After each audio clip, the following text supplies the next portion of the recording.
आपको ऐसा लग रहा है अनिल आर्य? देखिए, मुझे लगता है कि हरियाणा में मनोहर खट्टर की जो उपस्थिति है वो आज भी वहीं की वहीं है।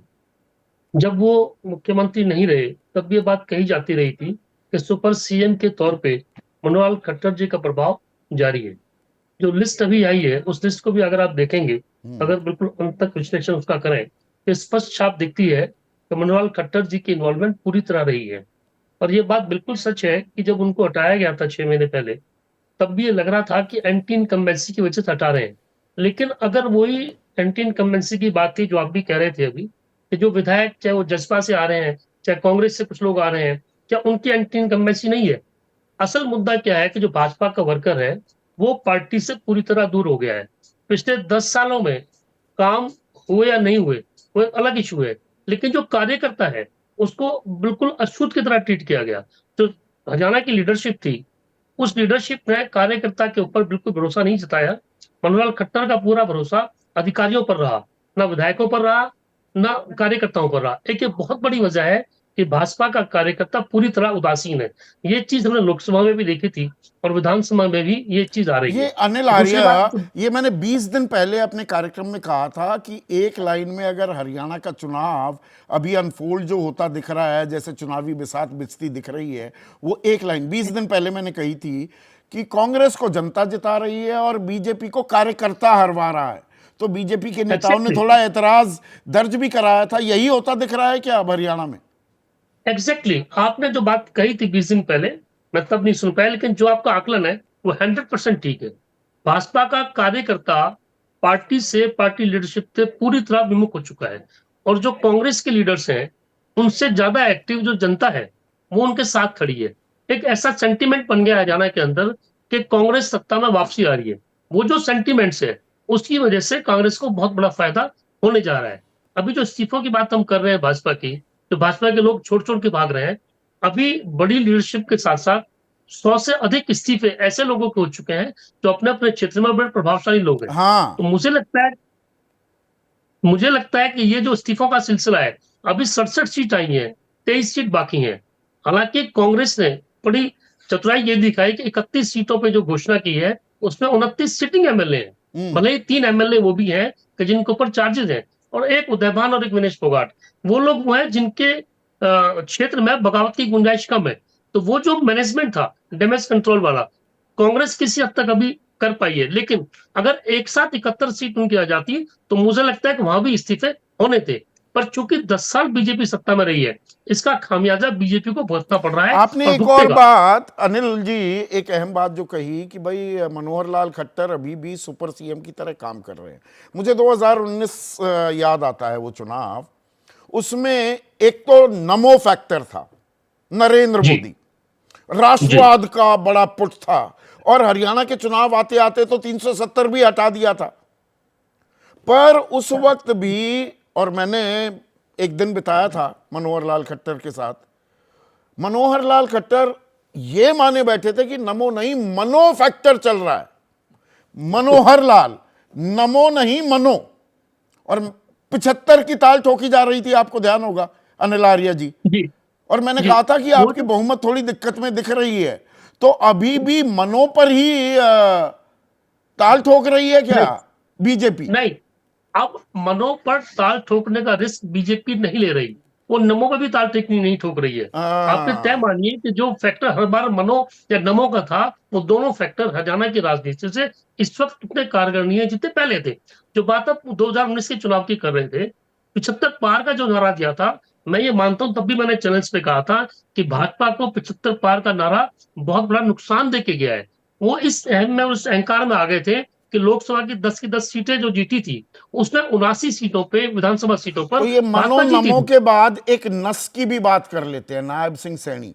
मैं नस, एक और चीज अब यहां पर जोड़ रहा हूं, कमजोर नब्ज बना दिया, क्या कमजोर नस बना दिया नायब सिंह सैनी को। चौथा चुनाव, चौथी सीट, करनाल से ही नहीं खड़ा देखिए, किया।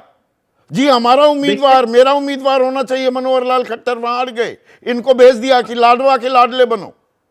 देखिए, राजनीति में और चुनाव में बहुत से सेंटिमेंट से चलते हैं कि आप अपने वर्कर को और जनता को मैसेज क्या दे रहे हैं। जो नायब सैनी की सीट बदली या जो कंट्रोवर्सी खड़ी हुई, बड़ौली ने कहा कि वो लाडवा से लड़ेंगे, नायब सैनी ने कहा नहीं मैं करनाल से लड़ूंगा।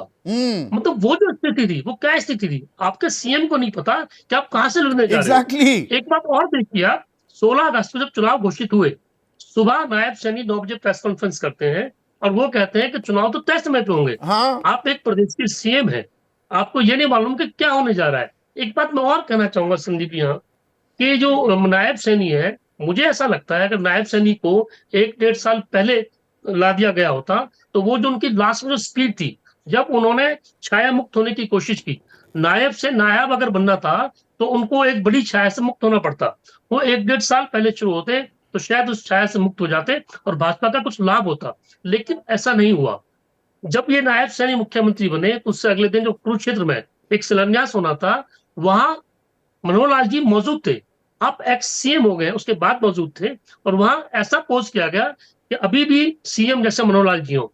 अब टिकटों का आप देख लीजिए, मुझे जो अंदर खाने मालूम है, ये टिकट की जब मीटिंग्स हो रही थी, उन मीटिंग्स में मनोहर लाल जी और राव इंद्रजीत सिंह, क्योंकि अहिरवाल का क्षेत्र एक ऐसा क्षेत्र है जहां बीजेपी फायदे में रहती है, लेकिन अकेला फैक्टर राव इंद्रजीत का बड़ा फैक्टर है जो प्रभावशाली है। राव इंद्रजीत और मनोहर लाल के बीच में लगातार टकराव हुआ है, जहां तक कहा गया कि राव इंद्रजीत ने मनोहर लाल जी को कहा कि आप अपनी सीट्स देखिए, मेरी सीटों पर मत आइए। हाँ। ये इश्यूज और भी है, अब मुझे नहीं मालूम कितना सच झूठ है, लेकिन बीजेपी के लोग, बीजेपी के नहीं सूत्र नहीं, ये भी ये कह रहे हैं आपने एक और चीज जो कही ना अनिल आर्य, कि 16 जी। अगस्त को जब चुनावों की घोषणा हो रही थी, मुझे मालूम है उस दिन मुख्यमंत्री के दफ्तर में क्या हड़कंप मचा हुआ था। अरे हो सकता है क्या, हो सकता है क्या, बहुत लोगों से वो कंफर्म कर रहे, अरे हो जाएगा क्या, अभी तो हमने बहुत सारी घोषणाएं करनी थी, लोक लुभावन बातें कहनी थी, अब तो हम कह ही नहीं पाएंगे। तो मतलब केंद्रीय नेतृत्व और राज्य नेतृत्व में बीजेपी में कोई समन्वय नहीं था। The left hand didn't know what the right hand was doing. ये तो वेरी अनलाइक बीजेपी है। संदीप जी, मैं 14 तारीख को 14 अगस्त को चंडीगढ़ था अपने किसी व्यक्तिगत काम की वजह से, और मैं बाई चांस चूंकि सेक्रेटरी में चला गया था। सेक्रेटरी में आलम ये था, तब तो उनको ये था कि 25 अगस्त को चुनाव की घोषणा हो सकती है। एग्जैक्टली। तब भी वो तब तो भी उनको इंतजार, नहीं था वो 16 अगस्त पूरा को खाका बनाए बैठे थे। मैं पूरा तो खाका। और मुझे मुझे मेरे एक दो ऑफिसर्स मित्र ने वहां बताया था, सीनियर आईएएस लोगों ने, बोले यार 25 अगस्त चुनाव बहुत पहले हो रहा है, हमारे पास तो बहुत सी चीजें ऐसी थी जो अनाउंस करनी है। हाँ, उनको भी ये नहीं पता था कि 16 अगस्त को चुनाव घोषित हो रहा है। आप एक चीज और देखिए, इनकी कोशिश ये थी सरकार की कि अगर 25 अगस्त तक चुनाव घोषित होते हैं तो हम 40,000 लोगों को नौकरी दे देंगे, 31 अगस्त को होती है तो हम 50,000 को दे देंगे। जो कमेटी, जो बोर्ड है, उस बोर्ड के जो मेंबर्स हैं, मेरे एक अच्छे मित्र हैं, उनसे बात हो रही थी, लेकिन उनको ये नहीं मालूम था कि 16 अगस्त को ऐसा बम फूट जाएगा और आप सब रोड पे आ जाएंगे। मुझे लगता है कि ये जो समन्वय की बात है, जो आप बात कर रहे थे कि केंद्रीय नेतृत्व और प्रदेश नेतृत्व के बीच जो समन्वय है, वो समन्वय बिल्कुल था ही नहीं। और मुझे एक चीज और समझ नहीं आ रही संदीप जी, कि क्या मनोहर लाल जी को नहीं पता था कि हरियाणा में 16 अगस्त को चुनाव होने, अनाउंसमेंट होने जा रही ये है? कैसे हो सकता अगर है? उनको पता था तो उन्होंने आईटी सेल यहाँ को देखो पता लग पूरा जाता है, आईटी सेल वहां पर वो पूरे का पूरा कार्यक्रम चुनाव आयोग की आधिकारिक घोषणा से पहले डाल देता है। एग्जैक्टली, तो मतलब वो ऐसा क्यों? और फिर नायब सैनी ये कह रहे हैं कि नहीं चुनाव टाइम पे होंगे। आप आनंद फानन में 16 अगस्त को सुबह 9 बजे पीसी बुला रहे हैं, फिर भी ये कह रहे हैं कि चुनाव टाइम पे होंगे। तो ये जो भ्रम की स्थिति थी, वो स्थिति